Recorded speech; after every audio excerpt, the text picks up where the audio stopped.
ఓం శ్రీ గురుభ్యో నమః. శ్రీ శ్రీ శ్రీ యోగి రామానంద గురుపాదుగా పూజయామి. శ్రీ లలితా సహస్రనామ స్తోత్రంలోని 64వ శ్లోక వివరణ. సంహారిణీ రుద్రరూపా తిరోధానకరీశ్వరీ సదాశివానుగ్రహద పంచకృత్య పరాయణ. అమ్మ సృష్టికర్తగా బ్రహ్మస్వరూపంలో ఉన్నది.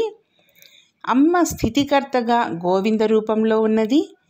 అమ్మ లయకర్తగా రుద్ర రూపంలో ఉంటున్నది. సంహారిణి రుద్రరూప, విశ్వ సంహారం చేసే తల్లి. సంహారం అనగా చక్కగా కూర్చుట. ఎక్కడెక్కడి నుండో ముత్యాలు తెచ్చి కూర్చుకొని హారం చేసుకున్నలాగా, అలాగే సంహారం చక్కగా స్థూల సూక్ష్మ శరీరాలతో ఎటువంటి క్రియలైతే ఒక జీవుడు చేసి ఉన్నాడో ఆ చేసిన దానికి కొంత కర్మలు కూడా ఉంటూ ఉంటాయి.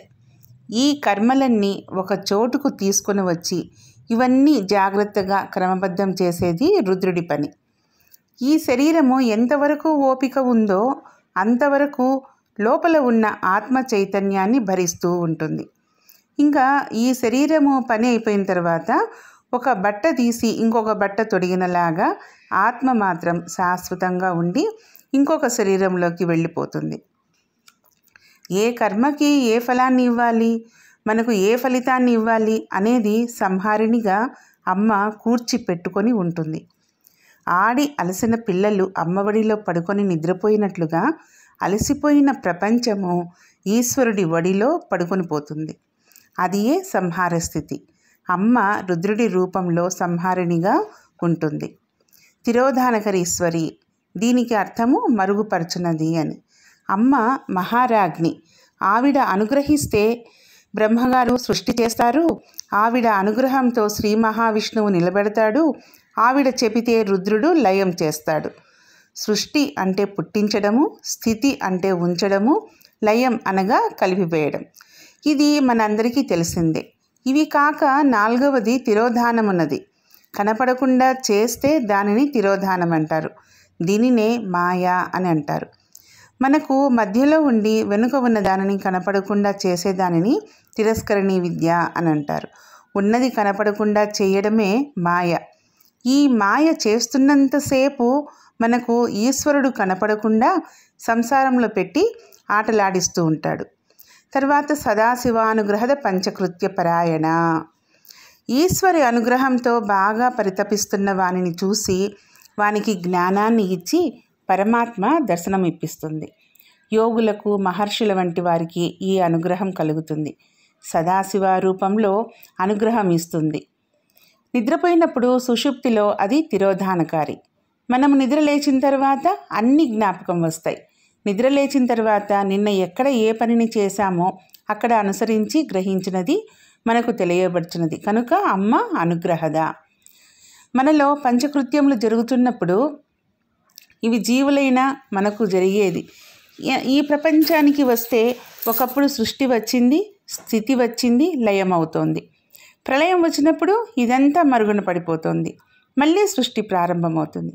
కల్పాంతంలో బ్రహ్మగారు కూడా నిద్రపోయారట. లేచిన తర్వాత మళ్ళీ పంచభూతాలను, సూర్యుడిని, చంద్రుడిని అన్నింటినీ మళ్ళీ తీసుకొని వచ్చాడు. దీనిలో ఏది అవసరం లేదో అది తీసివేస్తుంది, ఏది కావాలో అది అనుగ్రహిస్తుంది. ఇవన్నీ తెలిసింది సదాశివునికే. పంచకృత్యములు చేస్తూ ఆ తల్లియే సదాశివుని రూపంలో ఉంది. మనలో ఆత్మశక్తిగా పనిచేస్తూ ప్రపంచంలో ఆమెనే ఈ పనులు చేస్తోంది. పంచకృత్య పరాయణ. ఈ పంచకృత్యాలు చేసేవారు బ్రహ్మ విష్ణు రుద్ర ఈశ్వర సదాశివ. ఇవియే 4 మంచం కోళ్ళ, 5వది బల్ల. అంటే సదాశివుడు అమ్మవారి ఆసనంగా ఉన్నాడు. బ్రహ్మ విష్ణు రుద్ర ఈశ్వరులు 4 కోళ్ళలాగా ఉన్నారు ఆసనానికి. అన్ని అవస్థలలో చైతన్యం అనే పార్వతి ఉంది. పంచబ్రహ్మ జడములకి చైతన్యం ఇచ్చి కూర్చుంది కనుక శ్రీచక్రం. దానిలో బిందువు, దానిపైన సింహాసనం, సింహాసనం పైన అమ్మవారు కామేశ్వరాంక నిలయంగా భాసిస్తుంది. శంకర భగవానులు సౌందర్యలహరిలో చమత్కారంగా అమ్మవారిని మహామాయగా వర్ణించారు. నీవే చతుర్ముఖ బ్రహ్మగారిలో సృష్టిశక్తిగా ఉంటావు. అందుకని సరస్వతి. సృష్టి చేయడానికి ఆయనకి జ్ఞానశక్తి, వేద జ్ఞానం ఉండాలి. అందుకని 4 ముఖాలతో 4 వేదములు వల్లించగలిగిన శక్తివై ఆయన నాలుక మీద సరస్వతిగా ఉంటావు. నీవే శ్రీ మహావిష్ణువుకి పద్మాలవై లక్ష్మిలాగా ఉంటావు. నీవే రుద్రుడికి శక్తికి పార్వతిగా ఉంటావు. సరస్వతిగా, లక్ష్మిగా, పార్వతిగా ఉన్నది నీవే. ఉన్నది ఆ శక్తే. ఒకే విద్యుత్తు బల్బులోకి వెళితే అది వెలుగునిస్తుంది, ఏసులోకి వెళితే చల్లగా ఉంటుంది. ఉన్న ఒక్క శక్తి ఒక్కొక్క దాని యందు ఒక్కొక్కటిగా ప్రకాశించినట్లుగా బ్రహ్మగారిలో సృష్టికార శక్తిలో సరస్వతిగా, విష్ణువులో స్థితికార శక్తిలో లక్ష్మిగా, రుద్రునిలో లయకార శక్తిలో పార్వతిగా 3 రకాలుగా ఉన్న తల్లివి నువ్వే. చిట్ట చివర ఈ 3 తత్వాలు ఏకమై ఒకటైన పరబ్రహ్మ తత్వానికి మహిషివై, మహామాయవై లోకాలను తిప్పుతూ ఆఖరున ఈశ్వరునితో కలుపుతున్న దానివి నువ్వేనమ్మా అన్నారు. ఆదివరాహమూర్తి భూగోళాన్ని సముద్రంలో నుంచి పైకెత్తినట్లు అమ్మా అని ఆర్తితో పిలవగలిగితే సంసార సముద్రంలో మునిగిపోయిన వానిని తన పాదం మీద కూర్చోబెట్టుకొని పైకెత్తి పరమశివుడిలో కలిపేస్తుంది. వేరొకసారి వేరొకరి కడుపున పుట్టకుండా చేస్తుంది. సంహారిణి రుద్రరూప తిరోధానకరీశ్వరి సదాశివానుగ్రహద పంచకృత్య పరాయణ.